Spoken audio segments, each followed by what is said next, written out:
नमस्कार। आज हम एक अहम मुद्दे पर बात कर रहे हैं। बीएससी नर्सिंग के बाद एनक्लेक्स की तैयारी कैसे शुरू करें। हमारे पास कुछ स्रोत सामग्री है, खासकर एनक्लेक्स की तैयारी शुरुआती मार्गदर्शिका से, और हमारा लक्ष्य है एक सीधी व्यवहारिक रणनीति बनाना। तो सबसे पहले परीक्षा का प्रारूप समझना होगा, है ना। एक कंप्यूटर अडेप्टिव टेस्ट मतलब कैट क्या चीज़ है? हाँ, देखिए, कैट का मतलब है कि परीक्षा आपके जवाबों के हिसाब से खुद को बदलती है। अच्छा, कैसे? जैसे अगर आप सही जवाब देते हैं तो अगले सवाल थोड़े मुश्किल हो सकते हैं, और अगर जवाब गलत हुआ तो थोड़े आसान। ओह, तो ये आपकी क्षमता को ज्यादा बेहतर तरीके से मापता है। जी हाँ, बिल्कुल। सवालों की संख्या भी फिक्स नहीं होती। 75 से 145 के बीच कुछ भी हो सकती है, और समय मिलता है 5 घंटे। और इसमें मुख्य फोकस एरिया कौन से होते हैं? मुख्य रूप से 4 है: सुरक्षित और प्रभावी देखभाल, स्वास्थ्य संवर्धन, मनोसामाजिक अखंडता और शारीरिक अखंडता। ये बड़े विषय हैं। ठीक है, तो प्रारूप समझ आ गया। अब बात करते हैं पाठ्यक्रम की, मतलब पढ़ना क्या क्या है इसमें। हाँ, पाठ्यक्रम काफी फैला हुआ है। इसमें आपके नर्सिंग के मुख्य विषय आते हैं, जैसे मेडिकल सर्जिकल नर्सिंग, फार्माकोलॉजी, फिर मानसिक स्वास्थ्य, बच्चों का स्वास्थ्य यानी पीडियाट्रिक्स, और मातृ शिशु स्वास्थ्य। ये तो सब कोर नर्सिंग हो गया। जी, और इनके साथ साथ लीडरशिप और प्राथमिकता तय करने वाले सवाल, वो बहुत महत्वपूर्ण है। शुरुआत के लिए मेरा सुझाव है कि मुख्य सामग्री पर अच्छी पकड़ बनाएं। मुख्य सामग्री से मतलब है जैसे टेक्स्ट बुक या कोई खास रिव्यू गाइड? हाँ, जैसे सॉन्डर्स NCLEX-RN या कापलान रिव्यू, ये काफी विस्तृत होती हैं। अच्छा, और इनमें किस तरह की जानकारी पर फोकस करना चाहिए? देखिए, आपको रोग की स्थितियां समझनी होंगी, उनके संकेत, लक्षण, और खासकर नर्सिंग देखभाल क्या होगी। फिर महत्वपूर्ण नर्सिंग प्रक्रियाएं, कॉमन लैब वैल्यूज जैसे पोटेशियम, सोडियम, ABG का मतलब क्या है, और दवाएं, उनके वर्ग, वो कैसे काम करती हैं, और साइड इफ़ेक्ट्स, ये बेसिक चीजें हैं। समझ गया। तो थ्योरी तो हो गई, लेकिन सिर्फ पढ़ने से तो काम नहीं चलेगा। अभ्यास कितना जरूरी है? अभ्यास, अरे वो तो सबसे ज्यादा जरूरी है, अत्यंत महत्वपूर्ण। रोज का लक्ष्य रखें, कम से कम 50 से 100 सवाल हल करने का। रोज 50-100? ठीक है। और इसके लिए क्या साधन है, जैसे कोई ऐप या वेबसाइट? हाँ बिल्कुल, यू वर्ल्ड का प्रश्न बैंक बहुत लोकप्रिय है।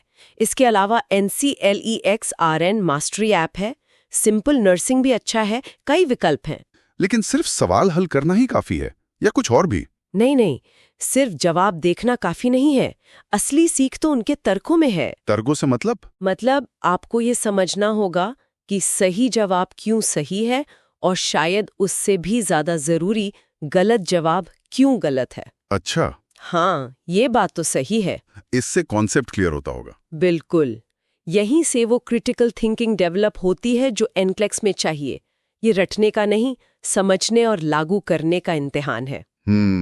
और इतनी सारी जानकारी याद रखने के लिए कुछ टिप्स।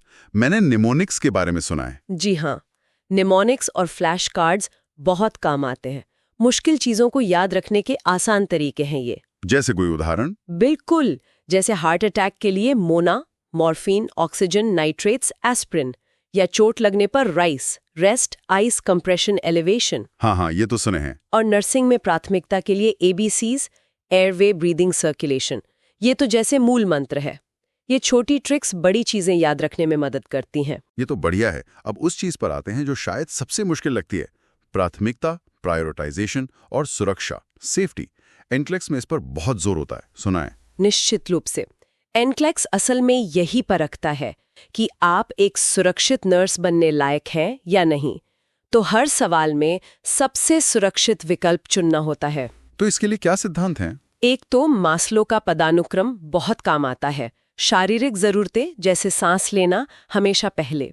दूसरा, आपको तीव्र बनाम जीर्ण स्थितियों में फर्क करना आना चाहिए, और अस्थिर बनाम स्थिर रोगी में। मतलब तीव्र और अस्थिर वाले पहले? जी हाँ, हमेशा एक्यूट और अनस्टेबल स्थितियों पर पहले ध्यान देना होता है। ये सुनने में तो सीधा लगता है, पर शायद यही छात्र सबसे ज्यादा उलझते हैं जब 2 मरीजों में से चुनना हो। हाँ, यहीं पर अभ्यास काम आता है। जितने ज्यादा प्राथमिकता वाले सवाल आप हल करेंगे और उनके तर्क समझेंगे, उतनी ही ये सोच आपकी अपनी बनती जाएगी। ये एक स्किल है जो समय के साथ आती है। ठीक है, तो इस सब को एक साथ लाने के लिए क्या कोई स्टडी प्लान या शेड्यूल बनाना चाहिए? बिल्कुल, एक प्लान बनाने से बहुत मदद मिलती है। आप समय बांट सकते हैं, जैसे सुबह कुछ घंटे थ्योरी पढ़ें, मान लीजिए मेडिकल सर्जिकल, दोपहर में प्रश्न अभ्यास करें यू वर्ल्ड से या किसी और बैंक से, और शाम को रिवीजन या जो टॉपिक कमजोर लग रहे हैं उन पर ध्यान दें। और इसमें रोज बदलाव कर सकते हैं, मतलब फ्लेक्सिबल रखना चाहिए। हाँ, निरंतरता जरूरी है, पर थोड़ा लचीलापन भी रखें। जिंदगी में और भी चीजें होती हैं। सही कहा।